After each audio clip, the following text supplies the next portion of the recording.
gagawa yung binibintang mo. Pero may conflict kayo ni Luis, di ba? Oo. Mami Nessa, I think may point si Ice. JC, alam ko kung anong nararamdaman mo ngayon dahil sa kalagayan ni Luis. Pero sana, huwag ka munang magbintang hanggat wala kang pruweba. Isa pa, kahit na may konting gulo kami ng pinsan mo, hindi namin magagawa yun o kahit kaninong makakaaway namin. Totoo po yun, Ma'am Nessa. Kahit pa siguro si Icy ang nakisakay sa amin, hindi mo namin magagawa yun. Kahit gaano kalaki naging atraso niya sa amin. Teka, bago kayo mag-away-away, i-analyze muna natin to ng mabuti. In the first place, sino ba talaga ang nagmamaneho ng sasakyan?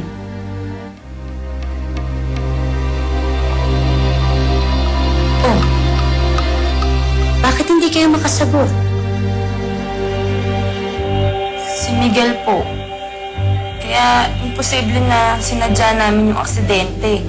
Dahil wala naman pong marunong magmaneho sa aming tatlo eh. At saka kung gugustuhin man po namin yung nangyari, dapat isa po sa amin nung nagmamaneho ng sasakyan. Eh kaso nga po, wala marunong mag-drive sa aming tatlo. So anong ibig mo sabihin? Kuya ko ang dapat sisihin sa nangyari? Hindi, Icy. Walang ibang dapat sisihin dito. Nawala ng brake ang sasakyan. Yun ang natatandaan kong huling isinigaw sa amin ni Miguel. Kahit tanungin mo pa ang kapatid mo, mapapatunayan namin na wala kaming kasalanan. Anong malay ko kung pinlano niyo yun? Kung talagang sinadya niyong mawala ng preno yung sasakyan niyo. Icy, hindi ko alam bakit mo kami pinagdidiinan. Basta, wala kaming alam sa nangyari. Alam nyo, hindi makakatulong kay Luis yung mga pinaggagawa ninyo. Eh baka lalong hindi magising yan. Tita Nessa, hindi naman ako eh. Yung babaeng yan ang gugulo rito. May kami pa? Eh, ikaw nga dyan nagbibintang eh. Nangangatwiran lang kami. Eh di ba tama na? Tama na.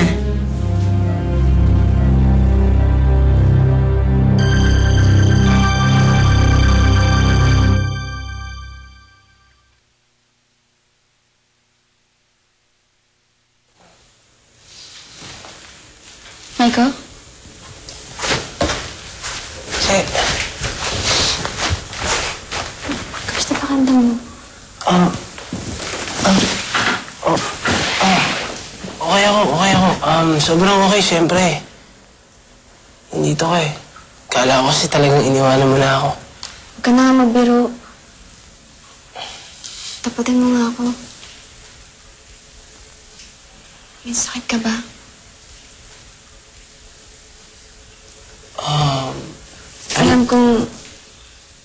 Alam kong hindi ito yung unang beses na nawalan ka ng malay. Every time na nangyayari to, dumudugo yung ilong mo.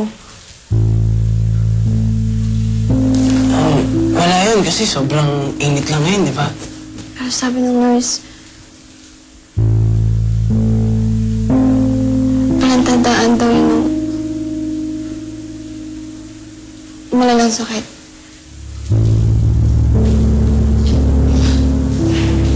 Michael, please naman, no? Sabihin mo naman sa akin yung totoo. Para hindi naman ako nag-aalala. Kung talagang may sakit ka, gusto kong makatulong kahit pa paano.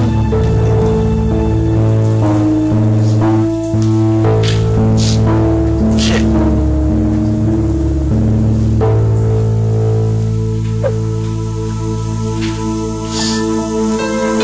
Pinakimi ako.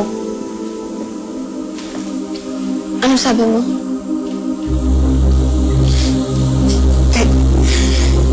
Hindi na magtatagal yung buhay ko. Sabi ng doktor ko, wala na daw akong lunas.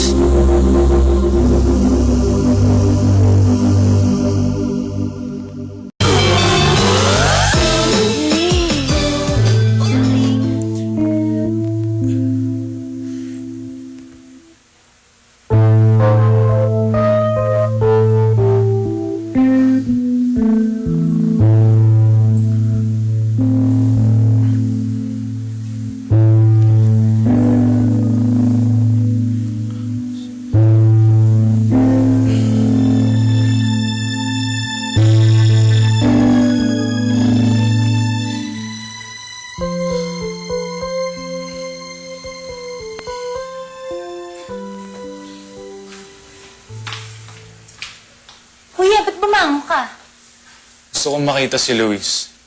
Galing ka ba sa kanya? Kamusta na siya? Hindi maganda eh. Up to now, hindi pa masabi ng doktor kung kailan siya magigising o kung magigising pa siya.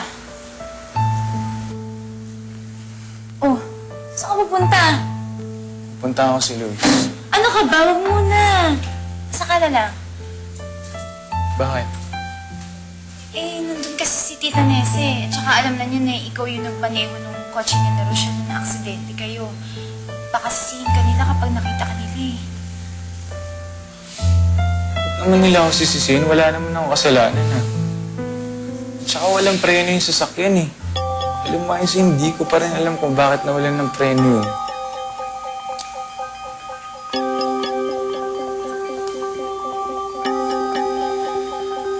Ma'am Nessa, kinalulungkot po namin nangyari kay Luis. Kung alam lang ho namin mangyayari to, sana hindi na ho kami pumayag na sumakay siya sa amin kahit na magpumilit siya. Rochelle, wala naman akong sinisisi sa inyo eh.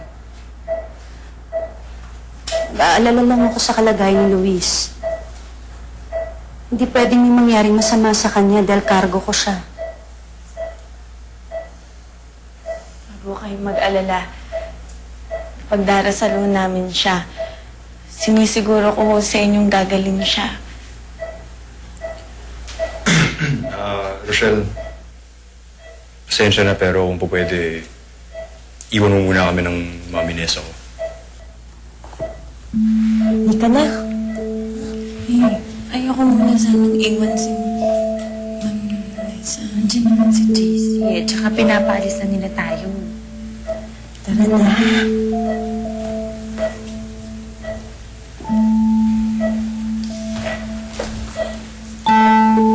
Sige ho.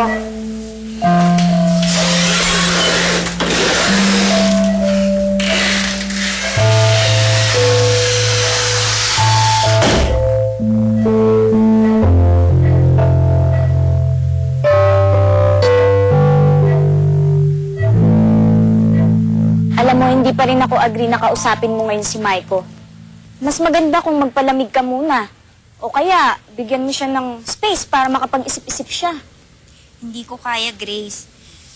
Mas lalong hindi ako mapapalagay pag ganun. Gusto ko habang maaga magka-ayos kami. Hay naku, ewan ko sa'yo. Bahala ka nga. O, wala naman dito si Maiko. Baka nasa arts building. Boys, galing ba kayo ng arts building? Oo. Nandun ba si Maiko? Hindi nyo pa ba alam? Dinala siya sa clinic kanina. Hinimatay kasi siya.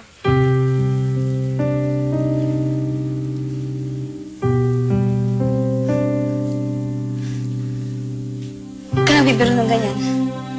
Hindi ka nakakatuwa. Baka kung anong mayari sa'yo pag narinig ka nasa taas. Hindi naman ako nagbibiro eh.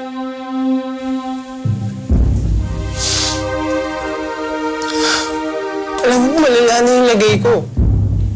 At ito rin yung dahilan kung ba't ako nakipaghiwalay sa kapatid mo.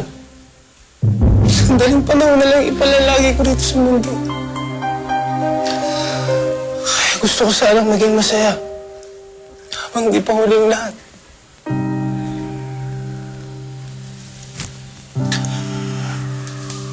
Mahal kita, Cheche. Mahal. Kaya gusto ko sana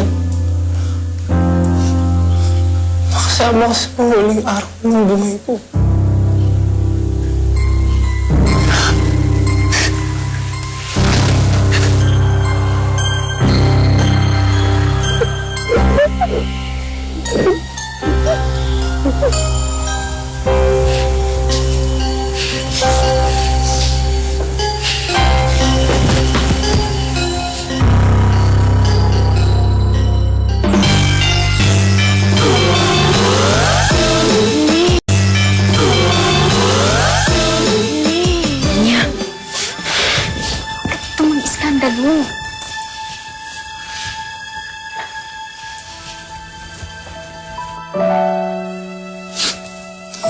Salamat na hindi mo rin ako.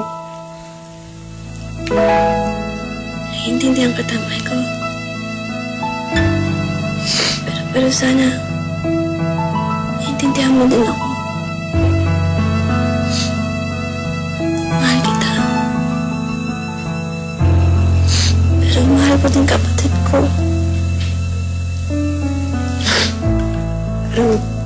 Ano ibig mo sabihin?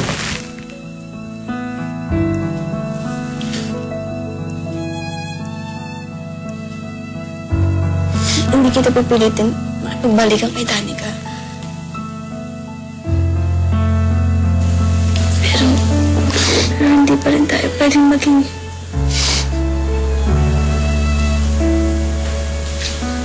Pwede tayo magusama. Pero... Isang magkaibigan.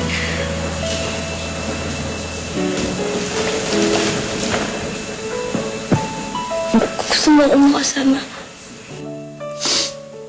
Hindi ako iiwan sa'yo. Kahit saan, sasama ako sa'yo. Pero hanggang doon lang.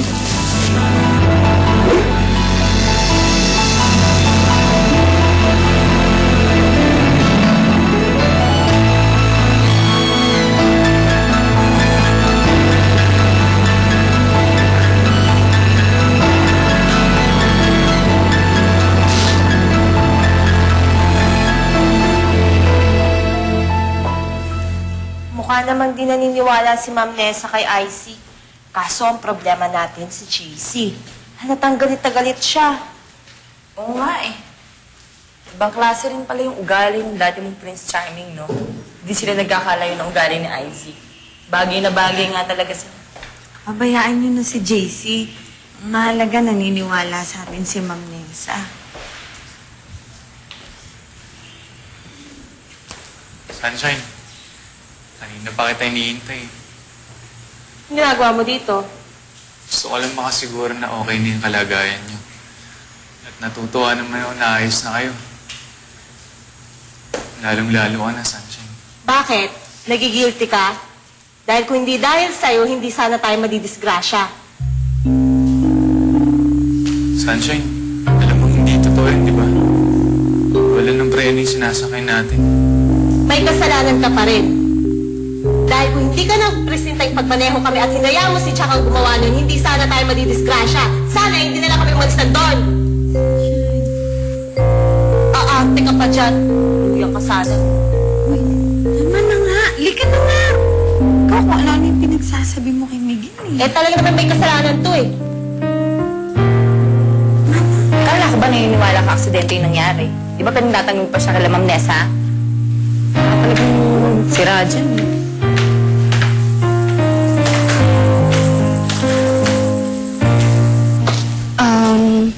Sigurado ka bang okay ka na? Talaga bang kaya mo na umuwi? Oo. Kaya ko na, sigurado. Sige, basta mag-iingat ka. Che, meron lang sana ako gusto sabihin sa'yo. Che, gusto ko lang sanang malaman mo na nire-respeto ko yung desisyon mo tungkol sa ating dalawa. Tungkol sa amin ni Danica. Pero meron lang sana ako isa pakikiusap sa'yo. Ano yun? Huwag ka na ulit mawawala sa tabi ko.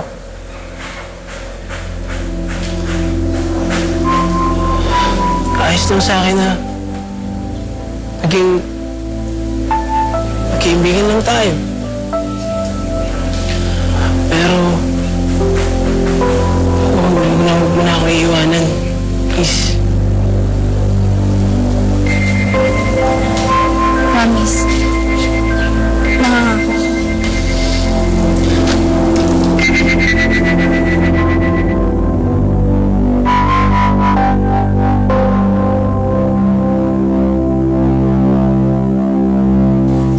Sige, uwi ka na para makapagpahinga ka pa.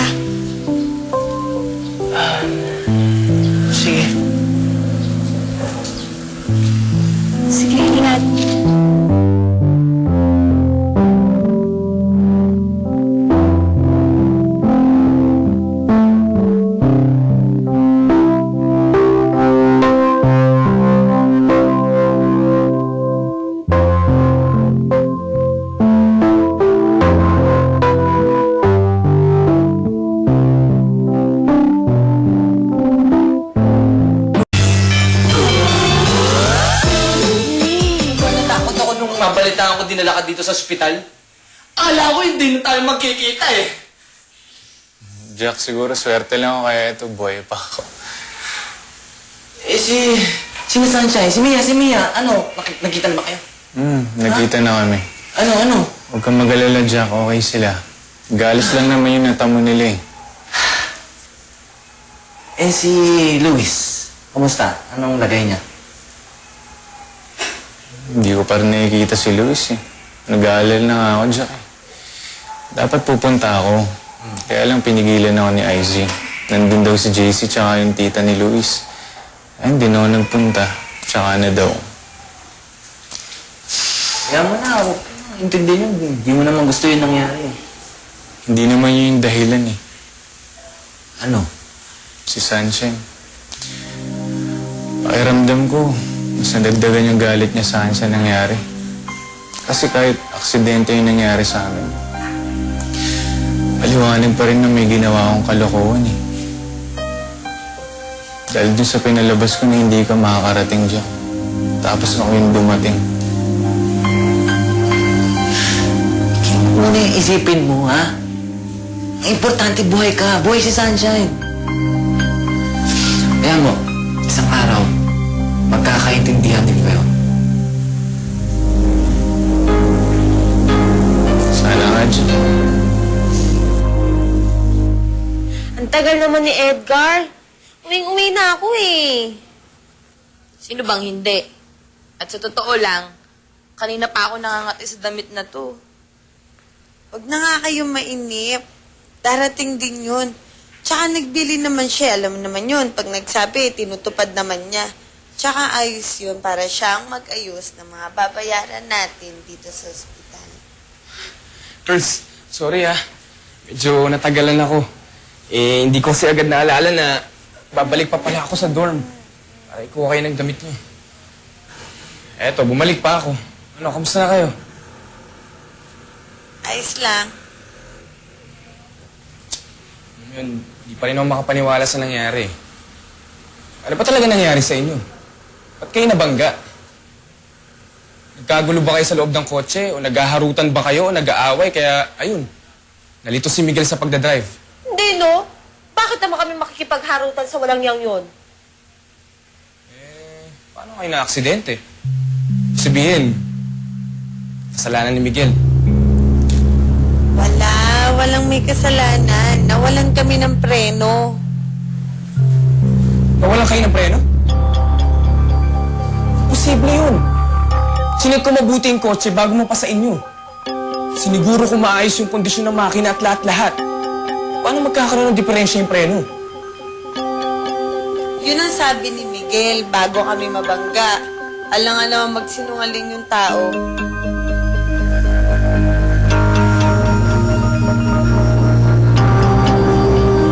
Hanggang ngayon, hindi ko pa rin lubos maisip kung paano nadamay sa plano natin sina Luis at Miguel. Tapos na yun. Nangyari na kaya wala na tayong magagawa. Tsaka, ligtas na naman yung kuya ko eh. Hopeful din ako na makaka-recover si Luis. Alam mo, kinaiinis ko lang. Nakaligtas yung mga uling-ling. Sa pusa yata yung mga buwisit. Ano plano mo ngayon? Gusto ko lang na siguraduhin mo sa akin na hindi mo sasabihin na ako yung may pakana ng aksidente. Ay, sinatural. Alam mo, kapag nagsalita ako, pati ako isasabit mo. Hindi alam. Eh, ano ba talaga ang balak mo ngayon?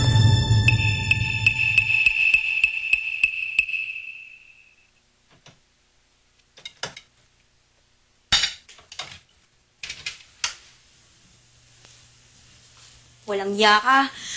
Mga agaw ka!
Edgar, hindi niyo pa pwedeng kunin yung sasakyan dahil hindi pa tapos sa investigasyon.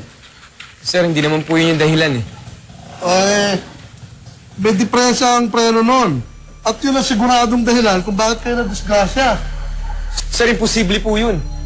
Nung binili ko yung coaching yan, chinik ko po muna. Sira ang tubo ng preno. At ayon sa investigasyon namin, mukhang butas at binutas. Malamang ay sinadya ito.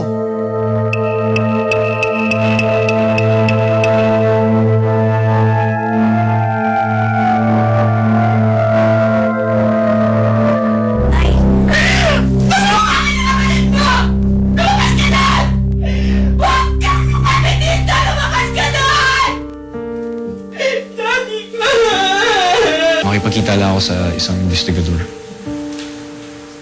Investigador ng aksidente? Lumaban ka, Luis. Nakasalubog mo para makabalik ka sa amin.